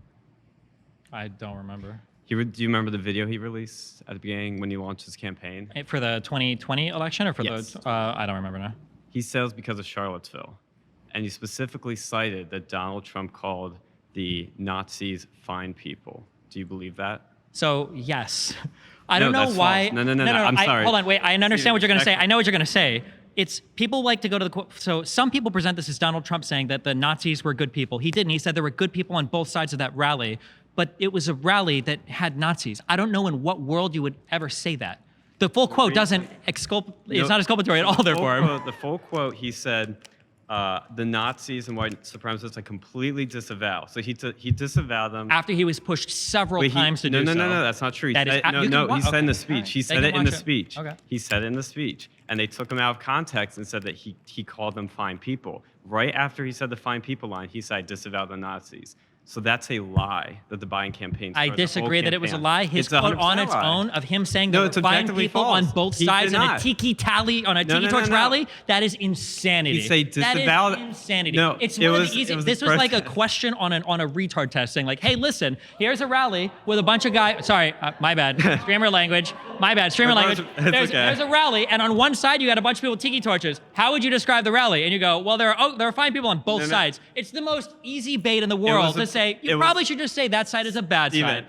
Considering how much people claim that like you have to disavow all the BLM, That's all of this, objectively all false. rise. It was a absolutely protest insane. over the removal of the Confederate statues. There were people that were normal people Were there. there people there with tiki torches?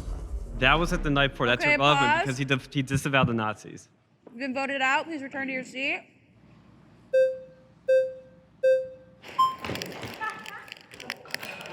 What's up, Steven? Hi, what's up?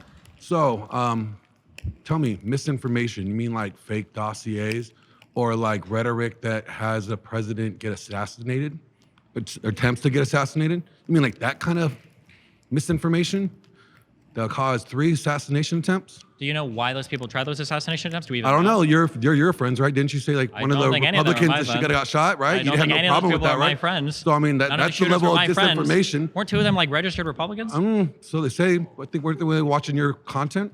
Were they watching my Yeah, content? that's what they said. Who's they? They, the you know, Jews, or I don't know about that. Okay, Isn't that I the don't know same? who that is. Isn't that the same misinformation? The dossiers, the rhetoric that he's a bad, he's going to which ruin the country. dossiers? Oh, you know, like the one that Hillary Clinton bought, right? You Okay, know, the one that was published by the one, BuzzFeed the Media. fake one.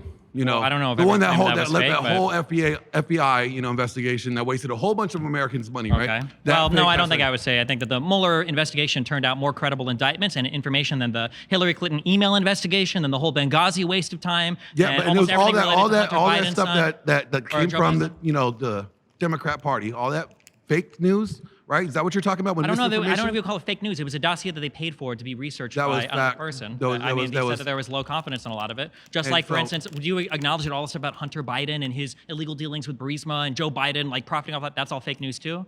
No, I just know he does a lot of cocaine. Okay. Did you do cocaine with him? No, I don't. You coom with him? Not recently, no. Because you are the Coomer Gremlin, right? Am I the Coomer Gremlin? Well, we know you are. Yeah, like Donald Trump is when he No, was like no. a prostitute like 4 years or 4 months after his wife had a child at home when he was cheating with Stormy Daniels. You mean like how you remember take your that? wife to go get banged I'm out not by a running for bunch of dudes and president. suck Am I the running for dude's president dick? right now? Are you going to vote for me or? No, I right? wouldn't vote for Do you you. remember? So do you remember when Donald Trump was Stormy Daniels? No, but do you remember four when you were months sucking the after, dick on, four like, months podcasts or after, something 4 months like saying, after she had a like, nice child? robbing You remember cock, that? right? You remember that? You notice that? Remember that? I like that the standard that you set for me is the same as you set for your president. I'm not running Oh, for I'm not president. running. You understand You're that? not my right? standard for president. Okay, Okay, well then why are you pause. comparing Trump to me? Because I'm just. Pause. Exactly, You've been yeah. voted out by the majority. Please return to your seat.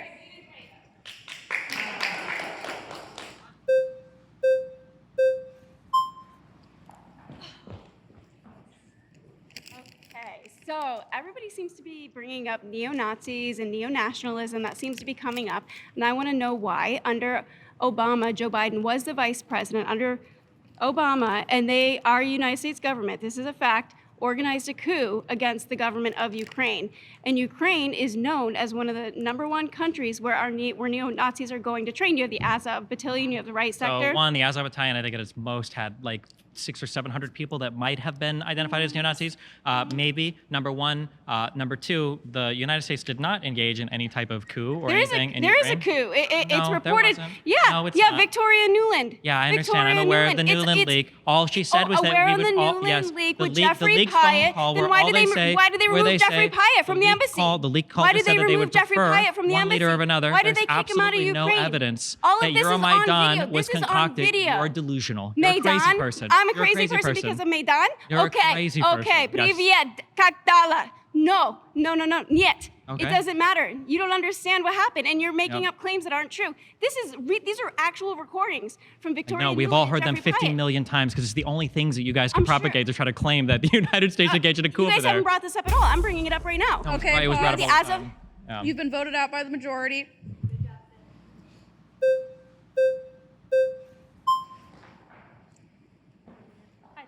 Hi. So I just want to address the fact, recently we had a debate, and so there wasn't any fact checks on Kamala Harris really anytime, especially when she claimed that Democrats don't support third trimester abortion and that it never happens. That recently happened not too long ago in Washington, D.C. with Cesar Santangelo. There were 5 third trimester babies who were aborted. We've seen this with Kermit Gosnell as well. Can I ask, what were those 5 babies aborted for? Why does that matter? They were still killed third trimester, fully developed, Well, their the question spines is completely snapped.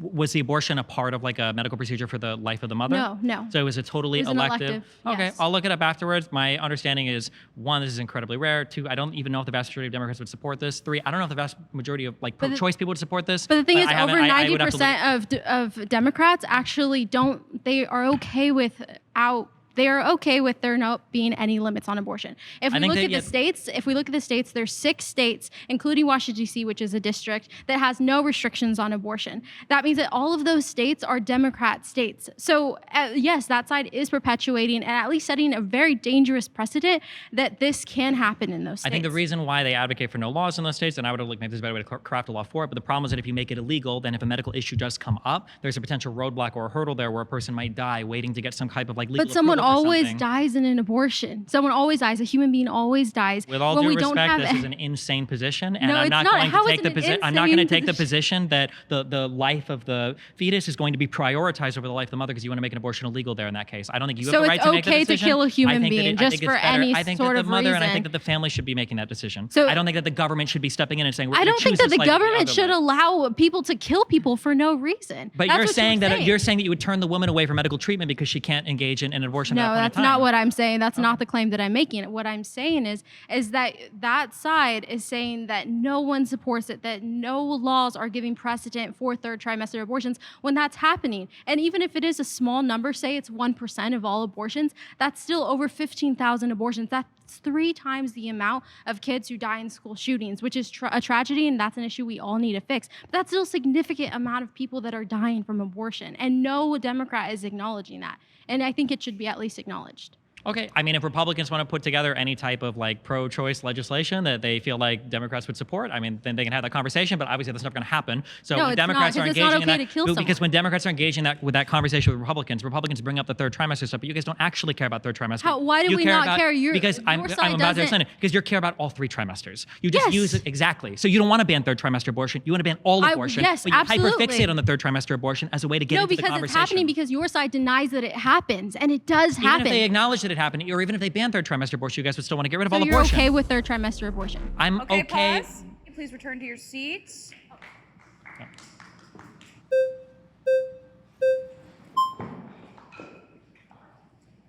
Number one, I'm a MAGA gangster. I'm outside when it comes to Trump. Have you ever been to a rally? Yes, That's number one. fortunately, I don't know yeah. if you book smart or I've if been to you're rallies really before. outside, because I've I'm been to a outside. rally, yep. I'm outside. And you basically said MAGAs thrive off of lies. First of all, you ever seen a Trump rally? You don't see all of the unity and love out there? Nope, I see things You don't saying see like unity deport all and the love. immigrants, and I see more MAGA flags, and I see All right, and I so see American you support, flags. all right, let me ask you this. You Yeah. support Black Lives Matter? Not that much. But Black Lives Matter only when media put it out. That's number one. Trump is bringing a lot of unity and love. You support burning and looting. That's what you support. don't And think it that's what I tripped me support at out all, but- how you could support someone that just want the world to just go crazy, burning and looting. And I heard you say something earlier that's crazy. You said you hate America. Talk about that. I don't think I ever said I hate America. Yes, you did. And When did I say I hate and America? it made me look at you even When did I more. say I hate? You did In what you said it context? earlier. You said it earlier.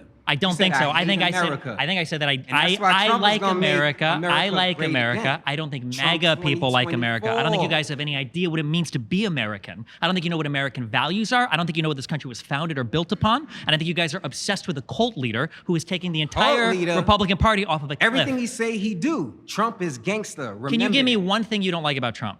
What I don't like about him, I love everything about I know, Trump. because it's a f***ing cult. Thank you. It's not a cult. I'm from cult. No, it's not That's a a cult. Everything is a cult if you want to think about it. Okay. Everything is a cult.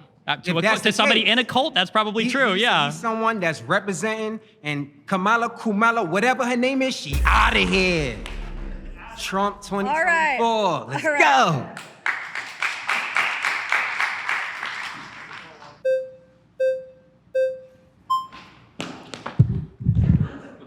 Hi. Hi. Jenny, nice to meet you. Nice to meet you. So you think that people that support Trump are in a cult. Why is that? I feel like Donald Trump is basically untouchable. He can do no wrong. The entire conservative party is basically centered around Donald Trump. Any person that goes against Donald Trump, it can be so many people. Everybody still looks at all of those people around him as being the fault and never Donald Trump. When Donald Trump was in office, it was because of the swamp. When people like Barr turned against him, it was because he was a rhino. When people like McCarthy didn't, like carry his banner, it's because he's a rhino. People it's this labeling of every single person around that says he's a bad guy is, oh, those people are rhinos and Trump is great and Trump can do no wrong, basically. I think that's false. I don't think Trump is a perfect human being. I think anybody out here that's voting for Trump knows that he is not innocent. No top businessman, no top politician got to the top without getting their hands dirty. I think what we're all voting for is based on his policies. I think he prioritizes the economy. I think he stands for women's rights, and that is something that's very, very important to me. Do you think that Trump likes women? Do you think he respects them at all? Yeah, Trump loves women. I don't know if he respects them. When we say Really? that people You don't think support, so? No. Why not? I think the types of statements alone that he makes about women, I think, call that into question. But you said earlier that people support Trump because of his policies. I don't think that's true because I don't even know what policies of Trump